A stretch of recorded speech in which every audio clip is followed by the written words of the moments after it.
Hay un golpe de Estado en Bangladesh, levantamiento popular, manifestantes que llevan varios días protestando, pero que ahora además contaron de una u otra forma con la venia de las Fuerzas Armadas.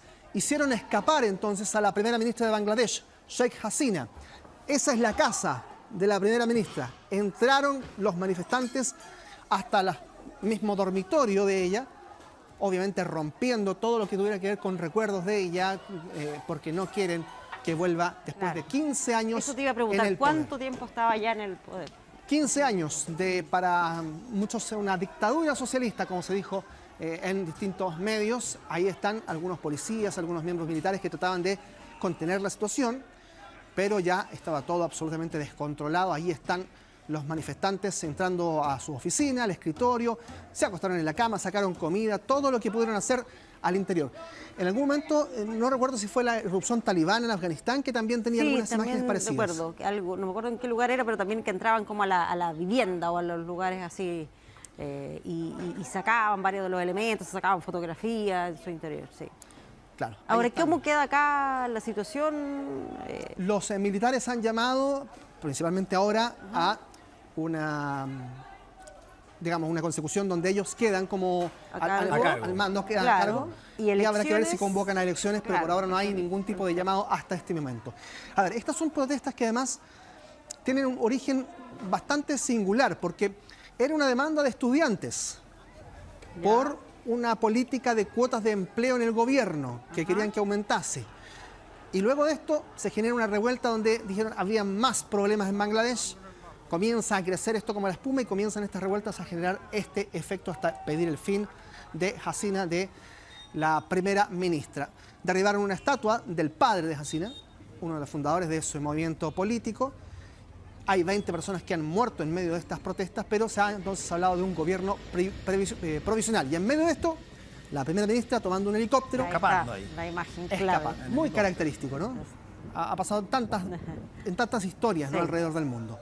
¿Y dónde está? ¿Se sabe? Todavía no se sabe. Tampoco se sabe si tiene muchos aliados en la zona política. Se había dicho que a lo mejor huye a India, pero no sé si posible, eso estaba confirmado. Pero claramente ningún gobierno hasta este instante ha querido atribuirse una misión de protección. Esa es la estatua que les decía del padre de Hasina, de la primera ministra. Hay muchísimo caos, pero ya sin la primera ministra en el poder probablemente puedan amainar las protestas y el caos en ese país. Esto es muy lamentable, un nuevo ataque en la Franja de Gaza por parte de fuerzas israelíes a 2 colegios.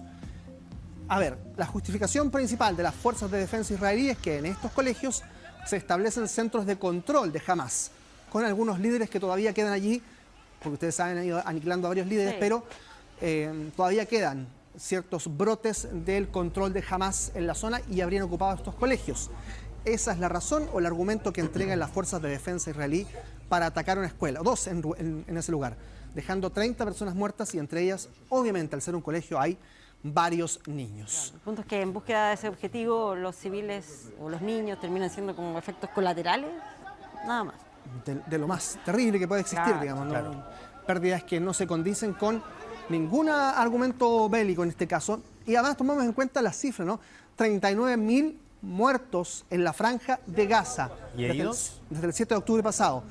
Había cerca de 1.500 muertos que se contabilizaron el 7 de octubre, los contabilizó Israel. Entre ellos también hay muchos rehenes, hay algunos que han muerto también. Y heridos casi 100.000, ¿no? Heridos también casi 100.000, sí.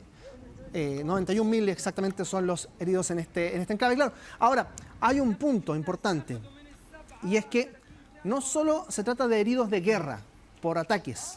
Ya hoy día hay lesionados o personas que reciben atención médica por el tema sanitario o por heridas que se registran. Que la imagen, en la situación en que se encuentra el lugar. Es una devastación total y eso genera también otros problemas colaterales en términos de salud. Es una situación humanitaria que empeora día a día, mientras tanto hay otro peligro. Porque esto ocurre en el sur de la Franja de Gaza, o en el norte también, pero en definitiva en zonas pobladas dentro del territorio gazatí. Pero además sigue existiendo el peligro en el Líbano de que escale este conflicto entre Israel y Hezbollah. Claro. Ha habido también varios enfrentamientos. El fin de semana hubo varias sé, noticias o mensajes de eventuales alertas, preocupación de que esto podía aumentar. Claro, y si hay una declaración específica de ataques bélicos hacia Hezbollah y viceversa, ya ha habido otros, pero son escaramuzas más bien. La verdad es que esto se puede expandir a otros sectores de Medio Oriente que puedan prestar respaldo a Hezbollah, y ahí entramos a el terreno de Irán y otros países similares. Vamos a cambiar de tema para hablar de Reino Unido, donde se han desarrollado 5 días de violentas manifestaciones anti-inmigrantes. Incluso un fake news tuvo que ver también con unas protestas del fin de semana, porque llamaron a manifestarse en contra de una acción que habrían hecho un par de personas de origen, digamos, extranjero, y la verdad es que todo era falso. En medio de eso, esto ya hemos visto en otras ocasiones, que también se generan estos llamados y reina el caos. Pero este fin de semana hubo enfrentamientos con la policía en varias ciudades británicas, luego del apuñalamiento múltiple ocurrido a principios de semana en ese país. Sí, pero ha ido también en aumento, ha sido difícil de controlar. Claro, es que son sectores de extrema derecha que también aprovechan para difundir ciertas informaciones que son claramente contrarias a lo verídico. Hablemos de economía, porque esta ha sido una jornada muy compleja en las bolsas de todo el mundo. Se derrumbaron desde muy temprano. Sí. Ya durante la noche veíamos, de hecho, qué es lo que estaba pasando en Japón, luego en China, y así se fue viralizando este efecto de caídas en los mercados, también llegando incluso a los mercados europeos. Y esto comienza en Japón con una cifra que supera la pérdida del lunes negro de 1987.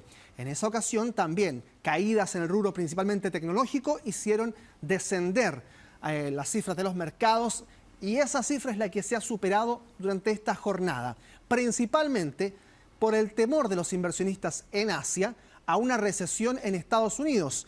Y esto puede generar también una ola en términos de lo que está ocurriendo con las empresas tecnológicas, que en Estados Unidos el mercado tecnológico japonés vende mucho hacia Estados Unidos, y por lo tanto allí las inversiones comienzan a correr algo de peligro. No están apostando por el riesgo, y eso genera una sensación de reducción de la inversión. De temor. Es impresionante, porque el dicho clásico de que cuando Estados Unidos estornuda, el resto del mundo se resfría, es literal, porque aquí se habla mucho también de una jugada que habría hecho Warren Buffett, que tiene un fondo de inversiones, sí, sabemos, ¿no?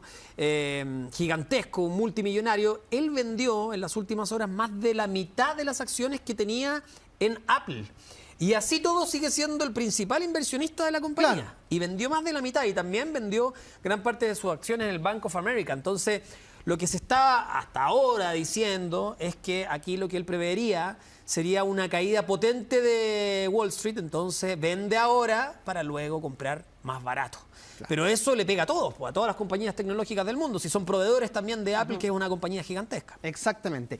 Y otra lectura también tiene que ver con el Banco Central de Japón, que establece ciertas políticas, obviamente, igual que en otros países, y que iría a subir las tasas de interés en los próximos días también, contrario a lo que venía haciendo durante mucho tiempo en ese país. Y por lo tanto también allí habría un temor a lo que va a ocurrir en el futuro en términos de los mercados. Principalmente, le decíamos entonces, en tecnología.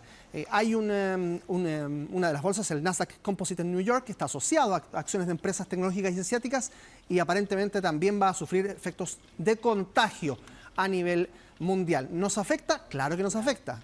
También hecho, baja, también cae acá la bolsa, sí, y además tiene impacto en el dólar. Claro, va a ir subiendo el dólar probablemente.